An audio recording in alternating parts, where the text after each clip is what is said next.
오늘 본문에서는 적절하지 못한 여러 가지 행동들에 대해서 지적하고 있습니다. 16절 보십시오. 너는 꿀을 보거든 족하리만큼 먹으라. 과식함으로 토할까 두려우니라 말씀하고 있습니다. 얼핏 읽어보면 이 말씀은 앞뒤가 잘 안 맞는 것처럼 느껴지죠. 근데 세번역 성경이 좀 더 정확하게 이렇게 번역하고 있습니다. 꿀을 발견하더라도 적당히 먹어라. 과식하면 토할지도 모른다. 이렇게 번역하고 있습니다. 팔레스타인 지방에서는 꿀이 바위 틈이나 또 숲을 예상치 못했던 곳에서 발견되기도 했습니다. 그래서 성경은 가나안 땅을 가리켜서 젖과 꿀이 흐르는 땅 이렇게 부르고 있죠. 오늘날과는 달리 달고 맛있는 것들이 많지 않았던 고대를 생각해 보면 꿀을 발견했다라고 하는 것은 무척 기쁜 일이었다라고 하는 것이죠. 그렇다고 해서 절제하지 않고 지나치게 많이 먹으면 오히려 해가 될 수도 있다 말씀하고 있습니다. 그래서 아무리 좋은 것이라고 하더라도 절제하지 않으면 그것이 독이 될 수 있다 하는 것을 기억해야 한다는 것이죠. 27절도 이렇게 말씀합니다. 꿀을 많이 먹는 것이 좋지 못하고 자기의 영예를 구하는 것이 헛되니라 말씀하고 있습니다. 한 번 더 꿀을 많이 먹는 것이 좋지 않다 이렇게 충고하고 있습니다. 이처럼 지나칠 정도로 자신의 명예와 성공을 추구하는 것도 헛되다는 것이죠.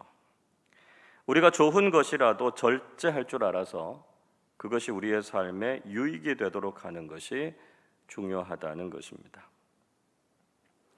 또 이웃의 집에 지나치게 자주 드나들지 말라 충고하고 있습니다. 17절 보십시오.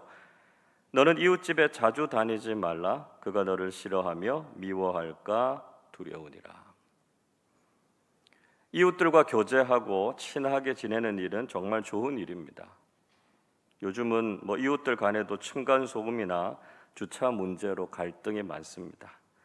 그래서 주변 사람들과 좋은 관계를 유지한다라고 하는 것은 정말 큰 복이죠. 그렇지만 그렇게 이웃들을 방문하거나 교제하는 일도 적당한 선을 지키는 것이 좋다는 것입니다. 지나치게 자주 이런 일들을 하다 보면 오히려 다른 사람들에게 신뢰가 될 수 있고요. 그 사람들의 삶을 불편하게 할 수도 있기 때문에 그렇다는 것이죠. 또 다른 사람들에 대해서 부정적이고 거짓된 말을 삼가라고 말씀하고 있습니다. 18절 보십시오.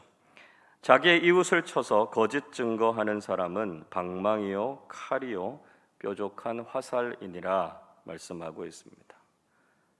다른 사람들을 공격하는 말이나 거짓말은 정말 해서는 안 되는 것이다 하는 거죠. 이런 말을 하는 사람은 방망이와 칼과 뾰족한 화살이다 이야기하고 있습니다. 이런 악한 말은 다른 사람을 죽이게 하고 다치게 하는 무기가 된다는 것이죠. 23절도 이렇게 말씀합니다. 북풍이 비를 일으킴같이 참소하는 혀는 사람의 얼굴에 분을 일으키느니라 말씀하고 있습니다. 팔레스타인 지방에 북서풍이 불면 비가 내리는 경우가 많았습니다. 북풍이 불면 비가 오듯이 다른 사람을 중상모략하는 말을 하면 결국은 사람을 화나게 한다는 것이죠. 악하고 거짓된 말이 사람을 다치게도 하고 분노를 일으키게도 한다라고 하는 것을 기억하고 늘 우리는 말을 조심해야 된다 하는 것이죠. 또 위기의 상황에 믿지 못할 것을 믿는 것도 어리석은 것이다 말씀합니다. 19절은 이렇게 말씀합니다. 환난 날에 진실하지 못한 자를 의뢰하는 것은 부러진 이와 위골된 발 같으니라 말씀합니다. 진실하지 못한이라고 하는 히브리어 단어 뽀게드라고 하는 말은 배반하는, 약속을 어기는, 성실하지 못한 그런 의미를 가지고 있습니다. 우리가 어려워지면 당장 상황이 급하다 보니까요, 아무라도 붙잡고 도움을 구할 때가 있습니다. 그러나 믿지 못할 사람을 의지하다가 오히려 더 큰 낭패를 경험하게 되는 경우들이 있다는 것이죠. 힘들고 어려울수록 우리는 오직 하나님만 의지해야 하고요. 또 또 믿음의 사람들에게 기도를 부탁해야 한다는 것입니다. 또 경우에 맞지 않는 행동으로 다른 사람들을 화나게 해서는 안 된다, 이렇게 충고하고 있습니다. 20절은 이렇게 말씀합니다. 마음이 상한 자에게 노래하는 것은 추운 날에 옷을 벗음 같고 소다 위에 식초를 부은 같으니라 말씀합니다. 마음이 상해 있는 사람 앞에서 우리가 즐겁게 노래를 부른다라고 하는 것, 그렇지 않아도 힘든 사람의 마음을 더욱 괴롭히고 화가 나게 하는 행동이라는 것이죠. 이런 행동에 대해서 두 가지를 비유로 들어서 설명하고 있습니다. 추운 날에 옷을 벗김 같다, 이렇게 말씀하죠. 추운 날에 옷을 벗기면 얼마나 견딜 수 없이 괴로운 일입니까? 또 소다 위에 식초를 붓는 것 같다, 이렇게 말씀하는데요. 알칼리성인 소다가 산성인 식초와 만나면 거품이 부글부글 일어나게 되죠. 즉 그렇게 거품이 일어나듯이 고통과 분노의 감정을 끌어오르게 한다 하는 말씀입니다. 생각 없이 하는 말이나 행동이 다른 사람들의 감정을 폭발하게 할 수 있다는 거죠. 우리가 흔히 불난 집에 부채질하느냐 이런 이야기 하지 않습니까? 경제적인 어려움을 겪고 있는 사람 앞에 가서 내가 좋은 물건을 샀다고 자랑하거나, 자식이 대학에 떨어져서 마음이 상한 사람에게 가서 우리 자식이 장학금 받았다, 이런 이야기 하는 것은 올바른 이야기가 아니라는 것이죠. 우리는 신중하게 생각하고 상대방에게 위로가 되는 말, 또 그 사람의 입장을 잘 이해하는 말을 해야 한다는 것입니다. 또 악한 사람 앞에서 굴복하지 말라 말씀하지요. 26절은 이렇게 말씀합니다.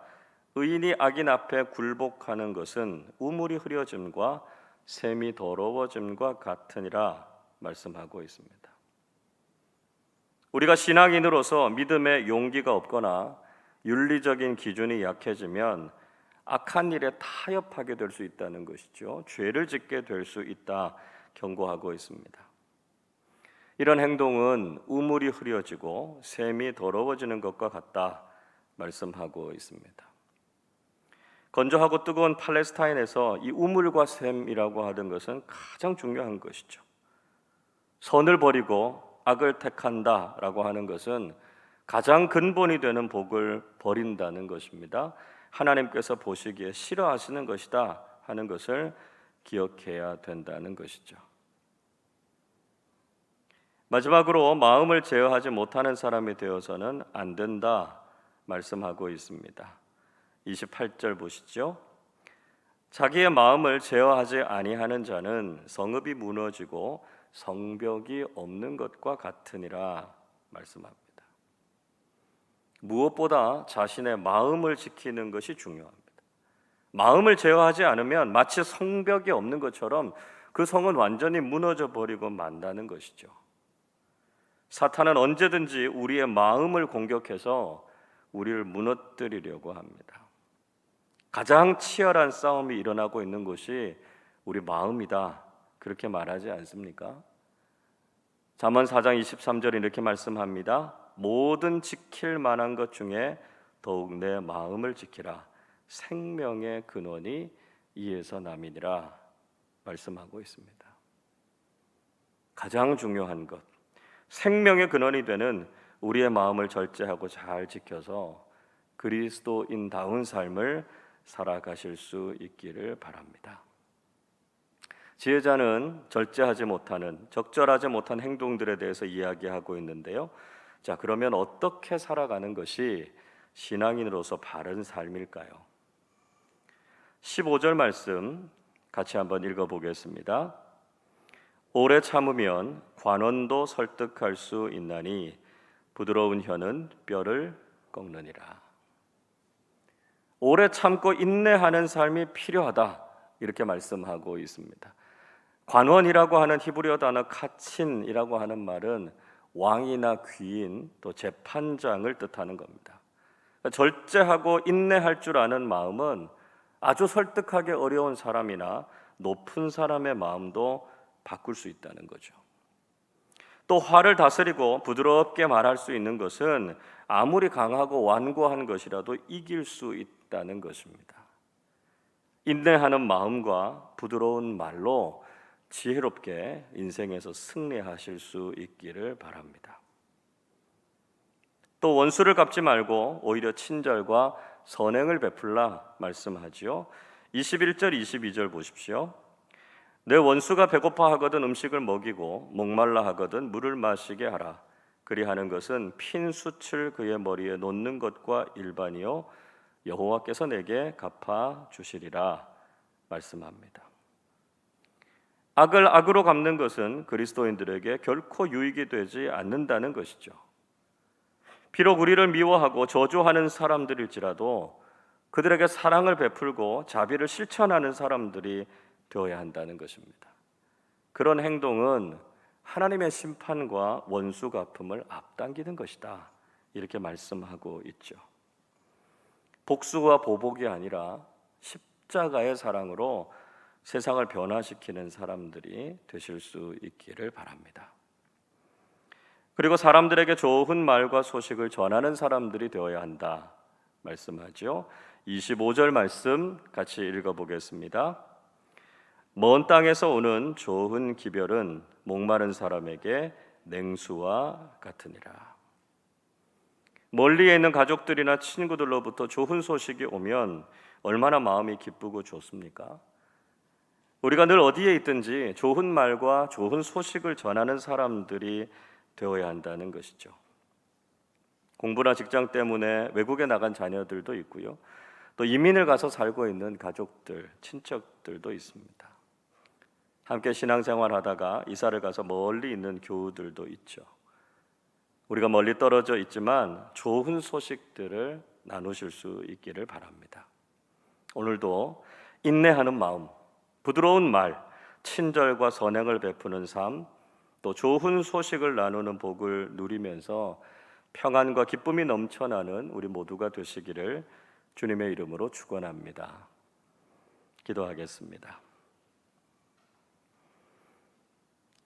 사랑과 자비가 풍성하신 하나님 아버지, 오늘도 말씀으로 우리의 삶을 돌아보게 하시고 하나님께서 기뻐하시는 삶의 모습을 묵상하게 하시니 감사드립니다.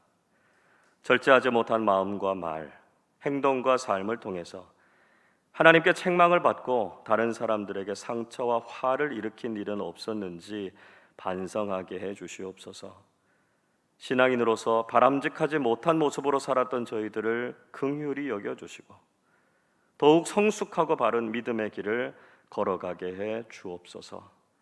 인내할 줄 아는 마음과 부드러운 말, 원수까지도 용납하고 선행을 베푸는 친절하고 사랑이 가득한 사람들 되게 하여 주시옵소서. 우리가 멀리 떨어져 있는 가족들과 친척들, 교우들에게 늘 믿음의 좋은 소식을 전하게 하셔서 오늘도 평안과 기쁨이 넘쳐나는 삶 살게 하여 주옵소서. 감사드리며 우리 주님 예수 그리스도의 이름으로 기도하옵나이다. 아멘.